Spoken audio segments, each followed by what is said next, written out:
Welcome to viral rooted studio, जहां मजा भी है और मस्ती भी। वीडियोस पसंद आए तो सब्सक्राइब करो, बेल आइकन दबाना मत भूलना और लाइक करना मत भूलना।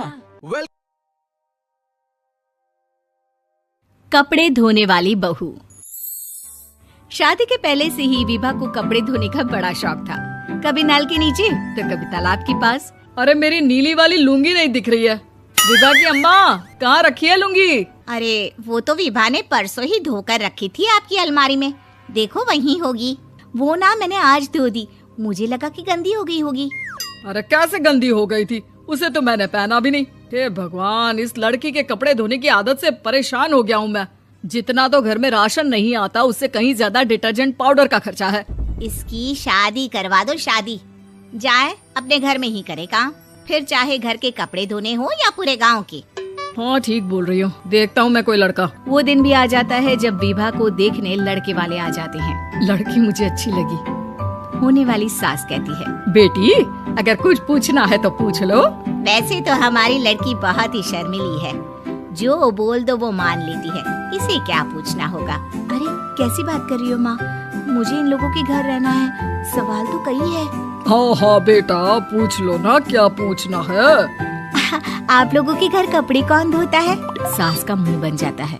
देखो, अगर तुम ये कहना चाहती हो कि तुम्हें कपड़े धोने नहीं आते तो सुन लो, कपड़े मैं ही धोती हूँ, लेकिन तुम्हारे आ जाने के बाद मैं रुमाल तक नहीं धोऊंगी। अरे चुप रहना भाग्यवान, बहू बेचारी घर आई नहीं, उसे डराना शुरू कर दिया।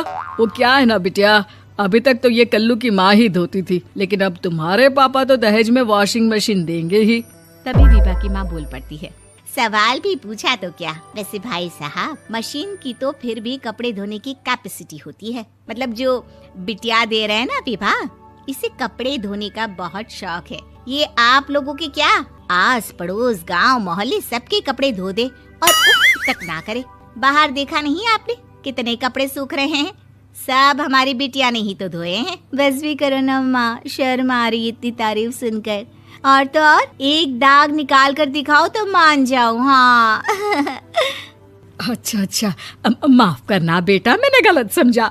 हमें तो रिश्ता बहुत पसंद है। और ऐसे जुड़ जाता है रिश्ता कपड़े धोने का शौक रखने वाली विभा का। उसकी शादी हो जाती है कोयला फैक्ट्री में काम करने वाले कल्लू के साथ। शादी के बाद अचानक विभा चिल्लाती हुई सास के पास आती है। सासू माँ, अरे सासू माँ कहाँ है आप?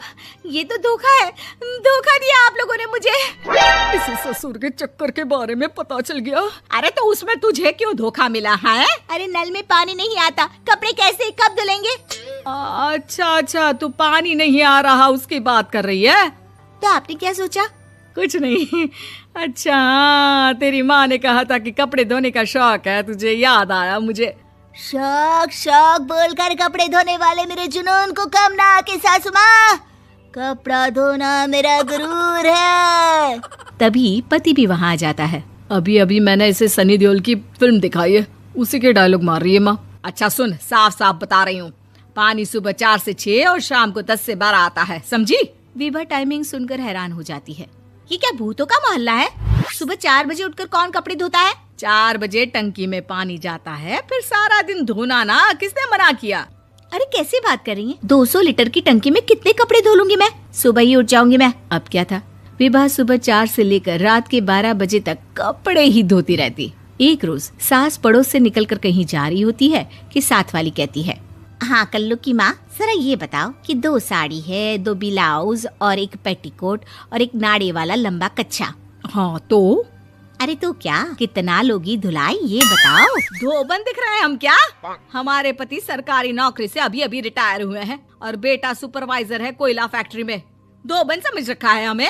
हाय रे कल्लू की अम्मा, माफ कर दो, वो तो मोहल्ले में यही सब बता रहे थे कि तुमने बहू को कपड़ा धुलवाने के काम में लगा दिया है। सास को पड़ोसन की बात सुनकर गुस्सा आ जाता है। वो घर पहुंचती है जहां घर के बाहर ही इतने सारे कपड़े सूख रहे होते हैं जितने कि किसी धोबन के घर पर। अरे ओ कल्लू की दुल्हन, बाहर निकल। माँ जी यहीं आ जाओ, बाथरूम में चादर धो रहे हैं हम। अरे अभी हम धोते हैं, तुमको बाहर निकलो।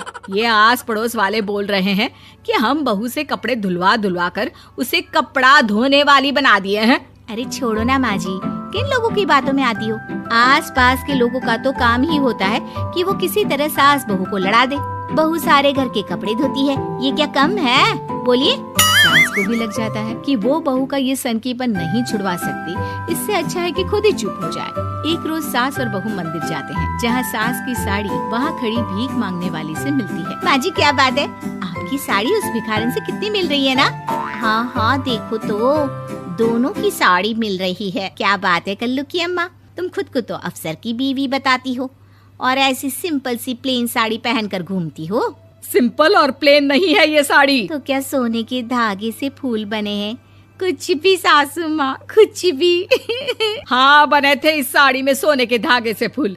मेरे पति लेकर आए थे मद्रास से स्पेशली मेरे लिए 10,000 की। ताहे भाई साहब इस भिखारन के लिए भी सेम टू सेम साड़ी लेकर आए होंगे 10,000 की। सास उस वक्त कुछ नहीं कहती, लेकिन बहू के साथ घर आती है और अलमारी से एल्बम निकाल कर लाती है। ये साड़ी देख रही है, ये वही साड़ी है जिसे मैंने अभी पहना था। इस साड़ी में ये जो चमकदार फूल दिख रहे हैं ना, ये सोने के धागों से काटे गए हैं। लेकिन तू लोकल वॉशिंग मशीन ब्रश से घिस घिस कर सारे फूलों को निकाल कर साड़ी प्लेन कर दी। मुझे माफ कर दीजिए सासू माँ। और तो और, जब मैंने तुझे तेरी गलती के लिए कुछ नहीं कहा, लेकिन तूने तो सबके सामने मेरा मजाक ही बना दिया। क्यों? बहू को समझ में आ जाता है कि अब से उसका कपड़े धोना बंद। ऐसी ही रोचक और मजेदार कहानियों के लिए अभी सब्सक्राइब करें वायरल रूटेड स्टूडियो VRS को और बेल आइकन जरूर दबाएं ताकि आप कभी भी कोई भी एक्साइटिंग स्टोरी मिस ना करें।